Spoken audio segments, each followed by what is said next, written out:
金價突破咗5000美金每安士啊！截至2026年嘅1月26日，國際現貨黃金首次突破咗5000美金，係有史以嚟嘅新高。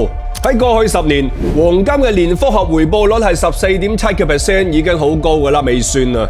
2024年仲誇張，全年漲咗27.7%，而到咗2025年，黃金嘅漲幅更係達到咗驚人嘅61%啊！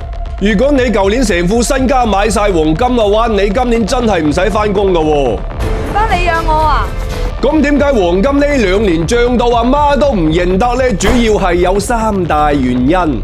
首先係地緣政治風險全面升溫，市場嘅避險情緒爆晒標，黃金作為危機對沖資產被瘋狂搶購。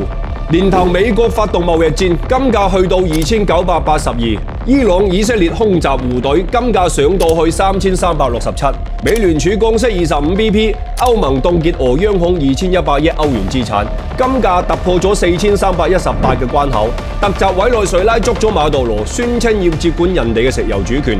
倫敦現貨黃金盤中高點衝到去4448美金每安士，再加上最近特朗普扭計話要攞格陵蘭同埋其他嘅複雜因素，最終金價不負眾望突破咗5000美金每安士嘅大關。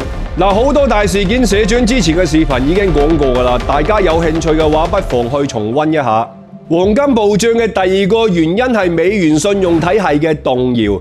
特朗普啱啱先至搞完委內瑞拉，又話要攞格陵蘭，下下用關稅大棒走去幫人哋，當佢班盟友好似木魚咁。金嘅淨係我嚟睇，木魚可以搏㗎嘛。隨時隨地反轉豬肚當係屎，仲有人信呢條友啊！最近美國聯邦債務突破咗38萬億美金，財政赤字失控，主權信用評級受壓，彭博美元現貨指數26年初大幅走弱，於是以美金計價嘅黃金對全球買家就更具吸引力啦。25至26年嘅央行購金創下歷史紀錄，波蘭、熊貓國、俄羅斯、印度等國持續增持。波蘭央行批准購買150噸黃金，目標儲備增至700噸，黃金佔全球央行儲備比例升至20%，超越歐元，成為第2大儲備資產。關鍵係全球嘅黃金唔夠貨啊嘛！全球黃金礦產產量增長緩慢，礦山勘探同埋開發週期長，成本上升，而珠寶、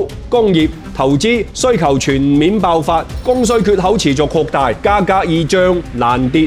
留個問題俾各位社員，除咗黃金之外，大家仲有乜嘢手段嚟避免自己副身家縮水呢？歡迎討論。社長嘅判斷5000美金每安士仲大把有得去，2026年分分鐘仲亂過25年啦，所以記得關注社長對時事財經動向嘅分析啦。